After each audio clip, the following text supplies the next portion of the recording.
Students को journal entry करते हुए प्रॉब्लम आती है।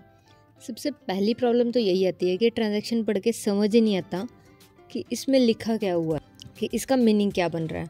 तो जब आपको यही नहीं पता लगेगा कि इस ट्रांजैक्शन का मीनिंग क्या है, तो आप क्या ही ट्रांजैक्शन करोगे।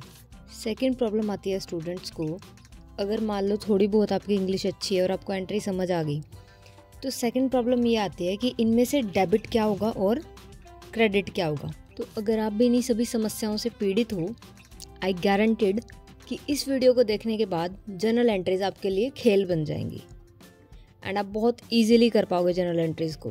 तो चकल बकल बंद करते हुए हम चलते हैं क्वेश्चन की तरफ। तो आज हम करेंगे प्रैक्टिस क्वेश्चन, क्योंकि ज़्यादातर स्टूडेंट्स की डिमांड आती है कि प्रैक्टिस क्वेश्चन करवाओ मैम। तो क्वेश्चन में हमें दिया है कि अपने मक्खी जूस पिताजी से 60,000 रुपये लेकर गगन ने एक बिजनेस शुरू किया। जनवरी 1 को उसने बिजनेस स्टार्ट किया। Business started with cash ₹60,000। अब सबसे पहले जो हमारी प्रॉब्लम थी कि हमें ट्रांजैक्शन ही समझ नहीं आती, तो हम उसको सॉल्व करते हैं। तो business started with cash, business आपको पता ही है क्या मतलब होता है। स्टार्टेड का मतलब क्या होता है, शुरू करना। विद मतलब के साथ। कैश मतलब पैसा। ₹60,000 यानी कि 60,000 रुपये लगाकर उसने बिजनेस शुरू किया। ये इसकी हिंदी बन गई। नेक्स्ट प्रॉब्लम आपकी ये है कि आपको ये नहीं पता चलता डेबिट क्या करना है और क्रेडिट क्या करना है। तो अब इसके अंदर देखो, हमेशा हमें एक चीज़ देखनी होती है कि जो भी ट्रांजैक्शन है उसका बिजनेस के ऊपर क्या इफेक्ट पड़ रहा है। और दूसरी चीज़, हम हमेशा ये मान के चलते हैं कि बिजनेस अलग है और जो मालिक है जिसने पैसा इन्वेस्ट किया है बिजनेस में वो अलग है। तो इसलिए हम ये मान के चलते हैं जो कैपिटल है ना, कैपिटल क्या होती है, जो पैसा ओनर ने यानी कि मालिक ने जो बिजनेस के अंदर पैसा लगाया उसको हम बोलते हैं कैपिटल। तो कैपिटल हम क्या मान के चलते हैं कि कैपिटल वो पैसा है जो मालिक ने बिजनेस को उधार दिया है, ठीक है। एंड में जब बिजनेस बंद होगा तो उसे वो पैसा मालिक का वापस करना है, ठीक है।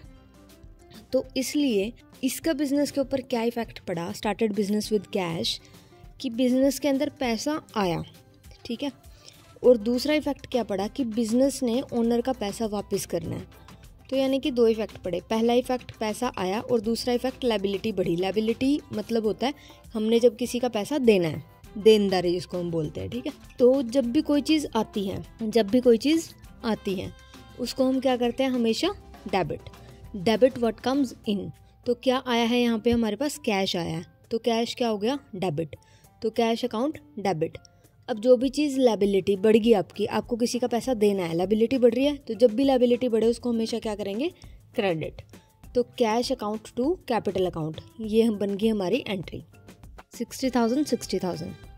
Now the next entry is purchase goods for cash. अब इसको भी वैसे ही समझते हैं हम, ट्रांजैक्शन। परचेज का मतलब क्या होता है, खरीदना। गुड्स मीन्स सामान। फॉर कैश, फॉर मतलब के लिए और कैश मीन्स पैसा, यानी कि पैसों में हमने सामान खरीदा। फॉर 6,000 यानी कि 6,000 रुपये में हमने सामान खरीदा। तो अब इसका बिजनेस के ऊपर क्या इफेक्ट पड़ा, सामान खरीदा तो पैसा गया और सामान आया। तो डेबिट व्हाट कम्स इन, सामान आया तो उसको क्या कर देंगे, डेबिट। तो परचेजेस अकाउंट डेबिट। और कैश गया, जो कोई चीज़ जाती है उसको हम क्या कर देते हैं, हमेशा क्रेडिट व्हाट गोज आउट। तो कैश जा रहा है तो इसलिए टू कैश। तो एंट्री क्या बन गई, purchases account to cash 6,000। Is this clear. अब थर्ड एंट्री आती है हमारे पास, जनवरी 5 को परचेज गुड्स फ्रॉम गुरदीप ₹30,000। अब आपने जब शॉप खोली है, क्या आप सारा सामान दुकान के अंदर पैसों में ही खरीद के लाते हो, नहीं ना। आप कुछ सामान उधार में भी खरीद के लाते हो, ठीक है। तो उधार को हम अंग्रेजी में क्या बोलते हैं, क्रेडिट, ठीक है। तो इसमें क्या लिखा हुआ है, जनवरी 5 को हमने परचेज करी गुड्स फ्रॉम गुरदीप ₹30,000।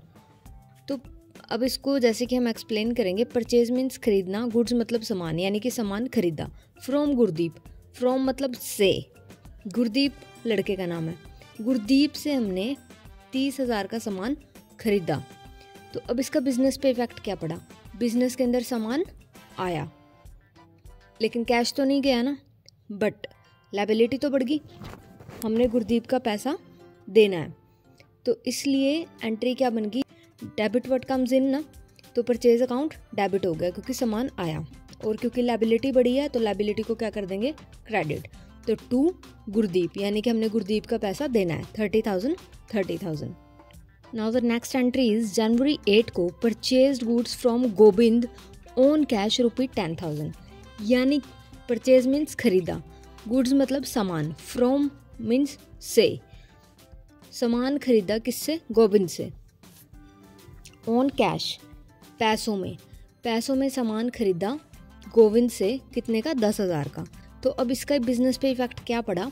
अच्छा, अगर आपको अच्छे से सीखना है ना तो वीडियो को पॉज करके पहले अपने दिमाग में इसको सोचा करो कि जब मैं बोलती हूँ ना बिजनेस पे इफेक्ट, तो पहले वीडियो पॉज करके अपनी एंट्री बनाओ अपनी कॉपी में, ओके।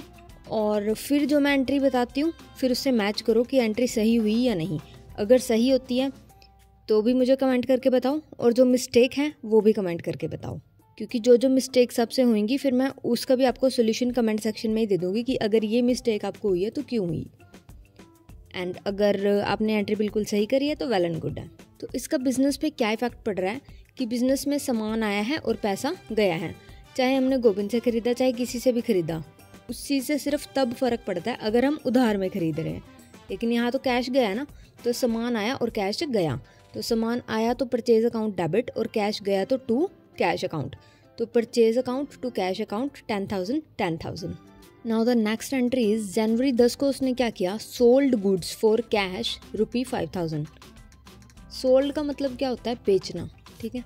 गुड्स मतलब सामान, यानी कि उसने सामान बेचा, फॉर कैश मतलब पैसों में उसने सामान बेचा, कितना, 5,000 रुपये में। अब सामान बेचा है तो क्या इफेक्ट पड़ा बिजनेस पे, सामान गया, और दूसरा इफेक्ट क्या पड़ा, पैसा आया, ठीक है जी। तो पैसा आया, जब पैसा आता है तो डेबिट वर्ड कम्स इन, तो कैश अकाउंट डेबिट, और सामान गया तो टू सेल्स अकाउंट, तो cash account to sales account 5,000। अब जनवरी 11 को उसने क्या किया, सोल्ड गुड्स फॉर ₹10,000, सामान बेचा 10,000 का। तो इसमें बिजनेस पे क्या इफेक्ट पड़ा, सामान बेचा है 10,000 का। अब इसमें कुछ नहीं लिखा हुआ, उधार में है। अब जब नाम भी नहीं है किसी का तो इट मीन्स कैश में होगा, ये हम ये मान के चलेंगे, ठीक है। तो कैश आया और सामान गया, तो एंट्री क्या होगी, cash account to sales account 10,000। Now the next entry January 12 को उसने क्या किया, sold goods to Parmeet for ₹3,000। Sold goods, sold means बिका, गुड्स मतलब सामान, यानी कि सामान बिका, टू हरमीत लड़के का नाम है, तो हमने हरमीत को सामान बेचा, कितने का, 3,000 का।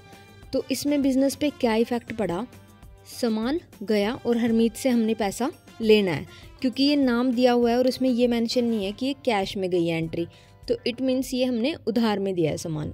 तो उधार में सामान बेचा तो यानी कि हरमीत से कभी ना कभी तो पैसा आएगा ही, तो हरमीत से पैसा हमने लेना है, तो इसलिए हरमीत को क्या कर देंगे, डेबिट, क्योंकि इससे कभी ना कभी हमें पैसा मिलेगा।